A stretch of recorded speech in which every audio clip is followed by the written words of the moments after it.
شریک ایک دانشمند تھا، وہ زاہد بھی تھا اور پرہیزگار بھی۔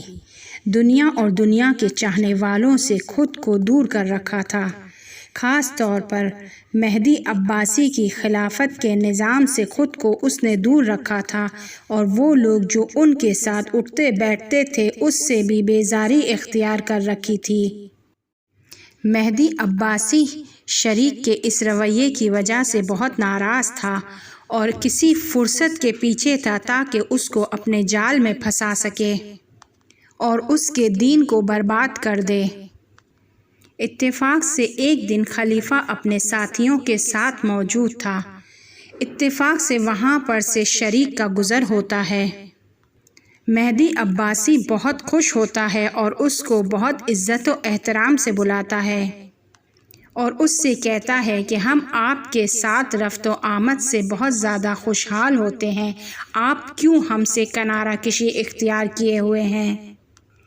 شریک کہتا ہے کہ میں علم حاصل کرنے اور خود کی عبادت میں مشغول ہوں اور میرے پاس اتنا وقت نہیں ہوتا ہے اور نہ ہی مجھے اس بات میں دلچسپی ہے کہ میں یہاں پر آؤں۔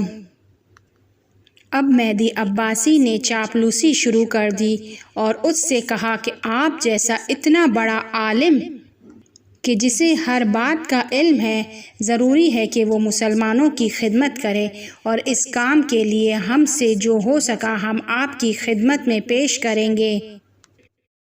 اس کے بعد شریک کو پیشنہاد دیتا ہے کہ تم قاضی کے منصب کو قبول کر لو، ہم بہت زیادہ پیسے تمہیں دیں گے۔ شریک اس بات کو قبول نہیں کرتا ہے۔ اب خلیفہ اس سے کہتا ہے کہ تم میرے بچے کو اپنی شاگردی میں لے لو اور اسے درس سکھاؤ۔ شریک اس بات سے بھی انکار کر دیتا ہے اور کہتا ہے کہ یہ کام میرے ایمان کے لیے خطرے کا باعث ہے۔ اب خلیفہ کہتا ہے اچھا، نہ تم قاضی بنو اور نہ میرے بچے کے استاد، تم کل دوپہر کا کھانا میرے ساتھ کھا لو۔ شریک خود سے سوچتا ہے کہ ہاں، یہ والی پیشنہاد اچھی ہے اور اس میں کوئی خطرہ نہیں ہے، اس لیے اس کو قبول کر لیتا ہے۔ خلیفہ بہت زیادہ خوشحال ہوتا ہے کیونکہ وہ کامیاب ہو گیا تھا اور شریک کے ایک پاؤں کو اپنے جال میں پھنسا چکا تھا۔ اپنے باورچی کو بلاتا ہے اور اس سے کہتا ہے کہ کل دوپہر کو میرے پاس ایک خاص مہمان آنے والا ہے، لہٰذا لذیذ غذاؤں کو تیار کرو۔ اگلے دن دوپہر کو بہترین سفرہ لگایا جاتا ہے۔ شریک نے جب اس قدر لذیذ غذائیں دیکھی تو خود کو روک نہ سکا اور بہت زیادہ کھایا اور اس کے بعد خدا حافظی کر کے چلا گیا۔ اس بات کو خلیفے کا باورچی نوٹ کر رہا تھا۔ اس نے خلیفہ سے کہا کہ جس طرح اس شخص نے کھانا کھایا ہے، اس کا دین، ایمان اور پرہیزگاری سب کچھ ختم ہو چکا۔ خلیفہ کہتا ہے مجھے معلوم ہے، اسی لیے میں نے اس کو دعوت دی تھی۔ اگلے دن شریک بغیر بلائے خلیفہ کے پاس صبح سویرے آ جاتا ہے اور اس کی مجلس میں بیٹھ جاتا ہے۔ خلیفہ بھی مجلس میں داخل ہوتا ہے اور اپنی جگہ پر بیٹھتا ہے، لیکن شریک کی طرف کوئی توجہ نہیں کرتا ہے۔ شریک اس انتظار میں تھا کہ خلیفہ دوبارہ اسے پیشنہاد دے، لیکن خلیفہ اس کی طرف نہیں دیکھ رہا تھا۔ بالآخر اس کا حوصلہ ختم ہو جاتا ہے اور وہ کہتا ہے اے خلیفہ، آپ نے مجھے قاضی کے منصب کی پیشنہاد دی تھی۔ خلیفہ کہتا ہے ہاں، میں نے دی تھی لیکن تم نے قبول نہیں کی۔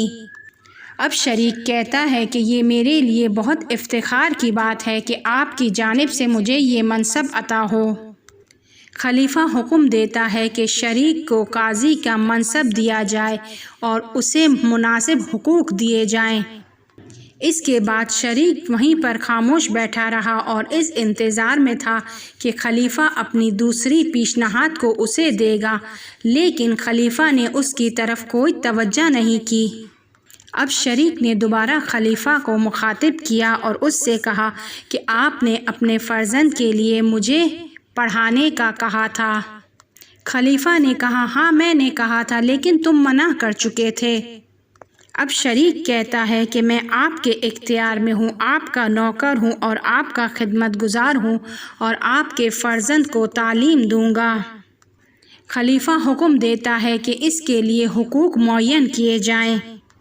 اس طرح شریک قاضی بھی بن گیا اور خلیفہ کے بچے کا استاد بھی۔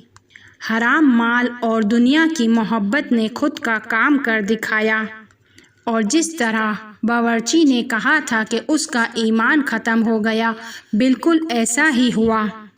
وہ خود اس بات کو جانتا تھا، لیکن اسے دنیا کی لالچ تھی، اور وہ کہتا تھا کہ یہ دنیا چند دن کی ہے اور اسے خوشی سے گزار دیں، بہشت اور آخرت تو ادھار ہے۔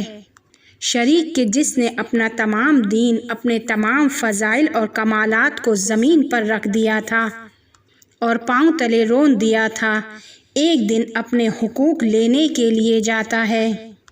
چونکہ اس کے پاس کھلے پیسے نہیں تھے، اس لیے اس نے 1 درہم اس کو کم دیا۔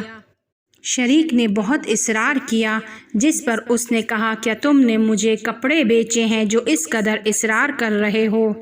جس پر شریک کہتا ہے کہ میں نے اپنے دین اور سعادت کو بیچ دیا ہے، لہٰذا میرے پیسے مکمل ادا کرو۔